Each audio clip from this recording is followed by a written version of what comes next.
بالله من الشيطان الرجيم. بسم الله الرحمن الرحيم.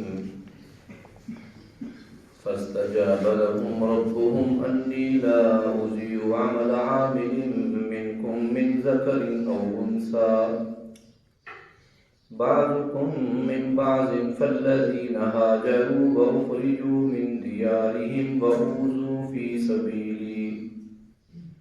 وقاتلوا وقتلوا لأكفرن عنهم سيئاتهم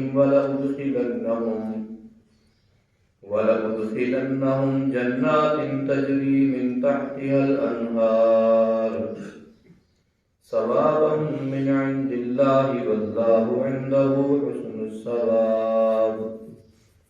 صدق اللہ العظیم.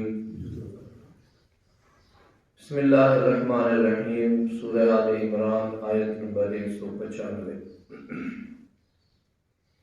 گزشتہ آیات کریمہ میں عقل مندوں کی نشانیاں ارشاد ہوئی تھی. عقل مند وہ ہیں جو اللہ کی بنی ہوئی چیزوں پر، قدرتوں پر غور و فکر کرتے ہیں اور نتیجے میں یہ کہہ اٹھتے ہیں ربنا ما خلقت ھذا باطلا، اے اللہ تو نے دنیا میں کوئی چیز بیکار پیدا نہیں فرمائی.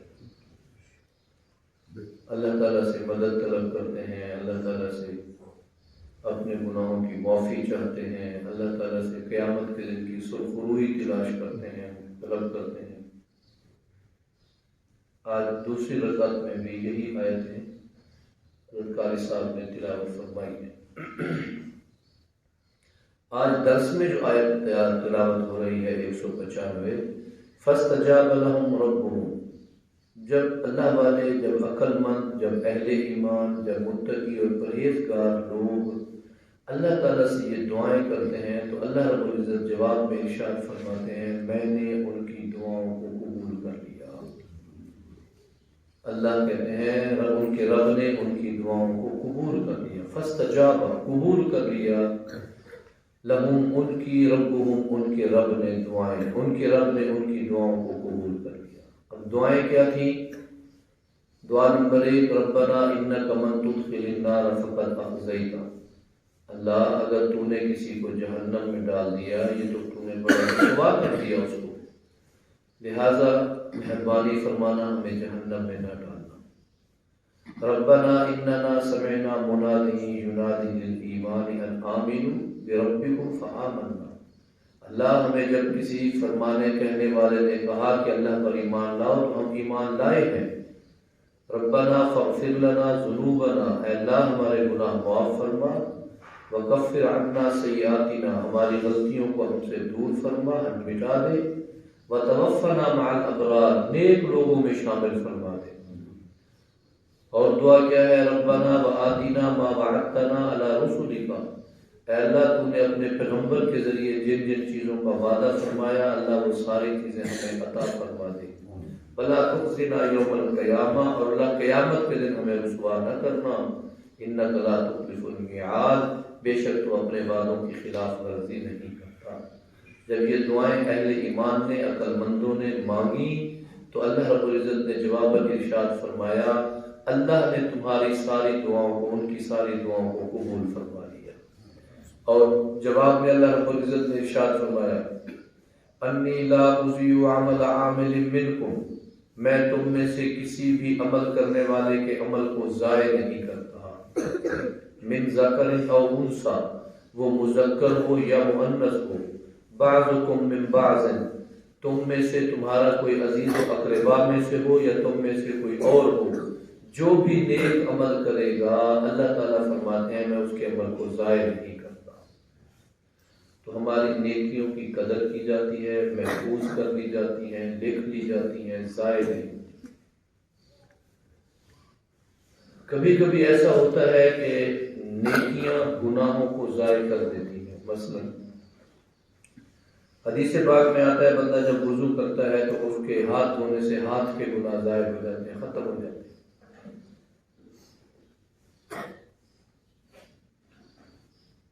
کلی کرتا ہے تو اس کے منہ کے گناہ ختم ہو جاتے ہیں. ناک میں پانی دیتا ہے تو ناک کے گناہ ختم ہو جاتے ہیں۔ اسی طرح پورے اعضاء پر جب وضو کے لیے پانی گھماتا ہے کرتا ہے تو اللہ تعالیٰ اس کے اعضاء وضو سے ہونے والے گناہوں کو معاف فرما دیتے ہیں۔ ایک نماز پڑھی پھر اس کے بعد دوسری کی اللہ نے توفیق بخشی تو ان دو نمازوں کے درمیان کے گناہ ختم ہو جاتے ہیں۔ ایک عمرے سے دوسرے عمرہ تک، ایک حج سے دوسرے حج تک، ایک رمضان سے دوسرے رمضان تک اللہ ان گناہوں کو معاف فرماتے ہیں۔ تو گناہوں کو معاف فرمانے کے لیے اللہ رب العزت نے کئی ہمیں سہولتیں اور کئی خیریں نصیب فرمائی ہوئی ہیں۔ اس لیے اللہ رب العزت نے فرمایا انی لا اضیع عمل عامل منکم، میں تمہارے کسی بھی عمل کو ضائع نہیں کرتا، یعنی نیکیوں کو ضائع نہیں کرتا۔ گناہ تو مٹتے رہتے ہیں مختلف نیکیاں کرنے کی وجہ سے، لیکن نیکیاں نہیں مٹتی اگر بندے سے کبھی کوئی خطا ہو بھی جائے۔ ہاں البتہ ایک ایسا ظلم ہے، اگر خدا نخواستہ بندہ وہ کر بیٹھا تو نیکیاں برباد ہو جاتی ہیں، اور وہ ظلم ہے شرک۔ شرک ساری نیکیوں کو تباہ کر دیتا ہے۔ مشرک آدمی اپنے خیال میں کہتا ہے کہ میں حج تو کر آیا ہوں۔ مشرکین مکہ نبی علیہ الصلوۃ والسلام کو کہا کرتے تھے ہم نے کعبے کی تعمیر کر رکھی ہے، ابھی بھی ہم اللہ کے نیک بندوں میں شامل نہیں ہیں، اس کی آبادی کا فکر ہمیں لگا ہوا ہے، آنے والے حجاج کے لیے مہمان خانے ہم نے بنائے ہوئے ہیں، بڑے بڑے مکان اور خیمے، اور ان کی رہائش کے لیے، ان کی سواریوں کے لیے، ان کے لیے گھاس پانی، سواریوں کے لیے، حاجیوں کے لیے خوراک۔ کیا اللہ اب بھی ہم سے راضی نہیں ہوگا؟ مکے جیسی سرزمین پر سقایت الحاج، حاجیوں کو ہم پانی پلاتے ہیں، کیا حاجیوں کو پانی پلانے والی ہماری یہ نیکی ابھی اللہ ہم سے رکھتے؟ وہ اپنے خیال میں تمام وہ نیکیاں کرتے تھے جو نیکیاں کسی کو کرنی چاہیے، خاص طور پر مکہ میں رہ کر، لیکن وہ قبول نہیں ہوئی کیونکہ اس کے پیچھے شرک تھا۔ مشرک آدمی اپنے خیال میں یہ سمجھتا ہے میں تلاوت بھی کر رہا ہوں، اگر ساتھ ساتھ شرک بھی کر رہا ہے تو تلاوت گئی۔ اگر وہ ساتھ ساتھ شرک بھی کر رہا ہے اور نماز بھی پڑھ رہا ہے تو اس کے شرک نے اس کی نماز کو ضائع کر دیا۔ تو یاد رکھیں یہ عقیدہ جو ہے نا توحید، یہ شرط ہے۔ من عمل عملا صالحا من ذکر او انثى فهو مؤمن فلنحيينه حیاتا طیبہ، نیک عمل کرے بشرطے کے ساتھ مومن بھی ہو تو ہم انہیں پاکیزہ زندگی عطا فرمائیں گے، پاکیزہ زندگی۔ یہاں بھی یہی ارشاد ہے انی لا اضیع عمل عامل منکم من ذکر او انثى، مذکر کوئی مرد خیر کے کام کرے یا کوئی عورت خیر کے کام کرے، اللہ رب العزت فرماتے ہیں ہم ان کی نیکیوں کو ضائع نہیں کریں گے، ان کا اجر انہیں مل کے رہے گا۔ بعضکم من بعض، تم میں سے بعض ان کاموں کے کرنے والے آپس میں ایک دوسرے سے ملے جلے ہوئے ہو، کوئی عزیز و اقارب ہے، کوئی کنبہ قبیلہ ہے، کوئی دوست احباب ہے، اللہ کسی کی نیکیوں کو ضائع نہیں کرے گا۔ اب نیکیوں میں سے اس کی ایک فہرست آ رہی ہے کہ کون کون سی نیکیاں تو اللہ بالکل عزت کی نظر سے دیکھتا ہے ان نیکیوں کو۔ فالذین ہاجروا، جنہوں نے ہجرت کی، مہاجرین کا ہجرت کرنا اللہ کو بڑا پسند ہے، نیکی نمبر 1۔ وَأُخْرِجُوا مِن دِيَارِهِمْ، اپنے گھروں سے نکال دیے گئے، کوئی قصور نہیں تھا، صرف اللہ پر ایمان لانا یہی قصور تھا، اور انہیں ان کے عزیز و اقربا نے ان کی جائیدادوں سے محروم کر دیا، گھروں سے نکال دیا۔ نبی علیہ الصلوۃ والسلام اور آپ کے صحابہ کرام مکی دور میں، مکے میں تمام کفار نے ان تمام لوگوں کو جو رسول اللہ صلی اللہ علیہ وسلم پر ایمان لا چکے تھے، صحابہ کرام رضوان اللہ تعالی علیہم اجمعین، ان کو ایک وادی میں، گھاٹی میں بند کر دیا، جن کے 3 اطراف سے پہاڑ تھے، ایک طرف سے راستہ تھا، شیب ابی طالب کی گھاٹی مشہور تھی، آپ اور آپ کے تمام ساتھی وہاں 3 سال تک پابند رہے، جیسے کچھ کریں۔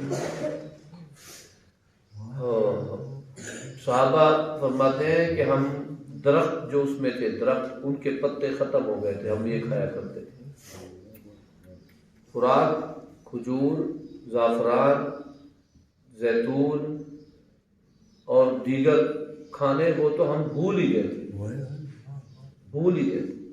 وہ درخت جو وہاں کھڑے ہوئے تھے ان کے پتے بھی ہم چبا چبا کے اپنا گزارا جو کرنا تھا، اب وہ درخت بھی ختم ہو گئے تھے، پانی نہیں ہوتا تھا۔ کبھی کبھار بارش آتی تو ہم اس بارش کے پانی کو چھوٹے چھوٹے کڑھے نما بنا کر اس میں رکھ لیتے، پھر اتنا پیتے تھے جیسے چکھا جائے۔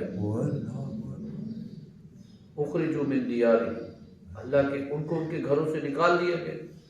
وَأُوذُوا فِي سَبِيلِي، میری راہ میں وہ چلتے تھے اس لیے ان کو اذیتیں دی گئی۔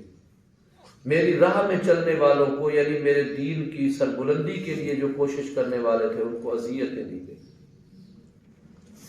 کبھی کسی تلاوت کرنے کے جرم میں، تو کبھی کسی کو نماز پڑھنے کے جرم میں، اور کبھی کسی کو کوئی اور خیر کا کام کرنے کے جرم میں اذیتیں دی گئی کہ تم یہ کیوں کر رہے ہو، تم یہ کیوں کر رہے ہو۔ نے کی وقاتلوا، وہ اللہ کے دین کے لیے جہاد کرنے کو نکلے، لڑے۔ فقتلوا، اور انہیں دین کی سربلندی کا کام کرنے کے لیے شہید کر دیا گیا۔ وہ خود جا کر کافروں کے ساتھ جہاد میں لڑے یا ان کو شہید کر دیا گیا۔ اب یہ کتنی نیکیاں ہو گئی؟ ہاجروا، ہجرت کی 1، اخرجوا من دیارہم، گھروں سے نکال دیے گئے 2، اوذوا فی سبیلی، میری راہ میں انہیں اذیتیں پہنچائی جاتی رہیں 3، وقاتلوا، انہوں نے جہاد کیا 4، وقتلوا، اور انہیں شہید کر دیا گیا کہ وہ دین کا کام کرتے ہو 5۔ یہ کام جنہوں نے کیے ویسے تو ہر نیکی قدر سے ہے، ایک بھی نیکی ضائع نہیں ہوگی، لیکن ان 5 کا اللہ نے خصوصیت کے ساتھ ذکر فرمایا۔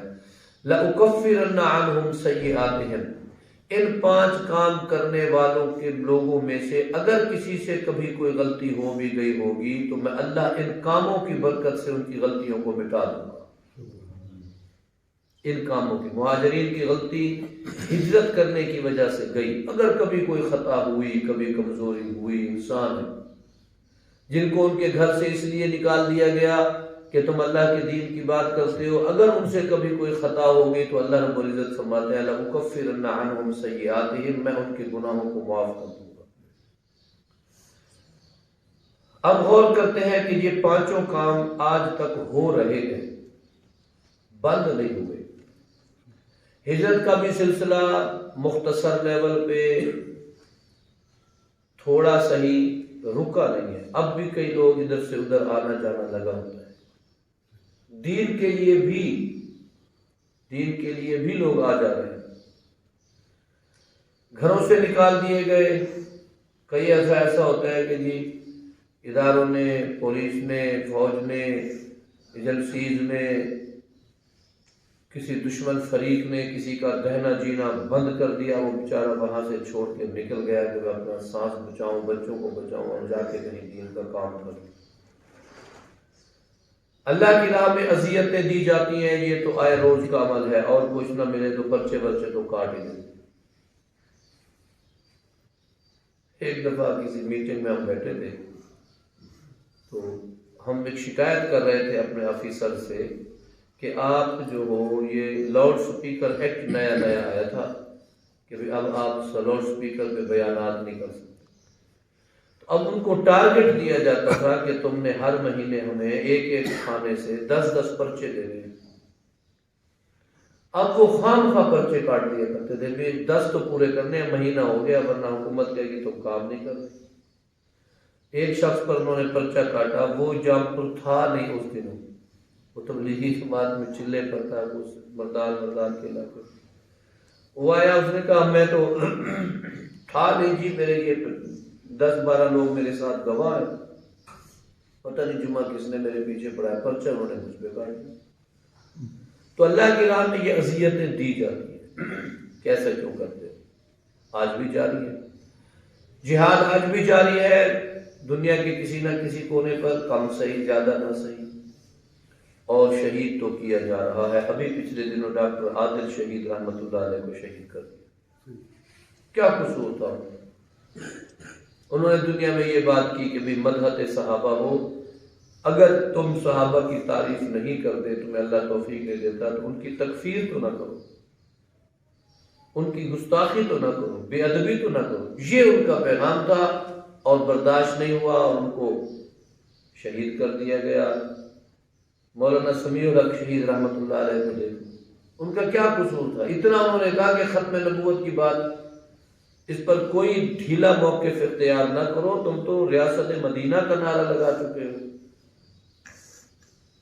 تو جس مدینے کو عزت ملی نبی کی برکت سے ہے اور تم اسی نام کو ٹائٹل کو لے کر آئے ہو اور عوام نے تم پر بھروسہ کیا ہے، بس جی وہ اس کو شہید کر دیا، ان کو بات ہی ختم ہو۔ تو یہ پانچوں نیکیوں کے کام کسی نہ کسی صورت میں قلیل یا کثیر ہو رہے ہیں۔ اللہ تعالیٰ فرماتے ہیں میں ان کے گناہوں کو معاف کر دوں گا۔ وَلَأُدْخِلَنَّهُمْ جَنَّاتٍ تَجْرِي مِن تَحْتِهَا الْأَنْهَارُ، میں ضرور بے ضرور ان سب کو، ان خیر کے کام کرنے والوں کو، نیکی کا کام کرنے والے مرد عورت اور یہ کام کرنے والے خصوصیت جن کے ساتھ ذکر کیا جا رہا ہے، ان کو ضرور بے ضرور باغات میں جنت میں داخل کروں گا جس کے نیچے نہریں بہتی ہوں گی، یعنی خوشگوار ماحول ہوگا، طبیعت کو اچھا لگے گا۔ ثواب من عند اللہ، یہ اللہ کی طرف سے ثواب ہے۔ واللہ عندہ حسن الثواب، اور اللہ کا ثواب کتنا شان والا ہے، کتنی عزت والا ہے، کتنے مقام و مرتبے والا ہے۔ اللہ تعالیٰ ہمیں یہ خیر کے کام کرنے کی توفیق عطا فرمائے۔ یہ وہ بھلائیاں ہیں جن کا دروازہ بند نہیں ہوا۔ حضرت ام سلمہ رضی اللہ تعالی عنہ فرماتی ہیں اللہ کے نبی، مردوں کے لیے تو قرآن پاک میں کئی آیتیں نازل ہوتی ہیں، اس کے مقابلے میں ہم عورتوں کے لیے تو اللہ تعالیٰ کی طرف سے کوئی بات نہیں ہے۔ کہتے ہیں یہ اور من ذکر و انثی والی جتنی آیتیں ہیں ان کی شان نزول میں حضرت ام سلمہ کی خواہش کا ذکر ہے کہ جو مرد عورت جو بھی نیکی کرے اللہ اس کا اجر اس کو دے گا۔ اللہ ہمیں عمل کی توفیق عطا فرمائے۔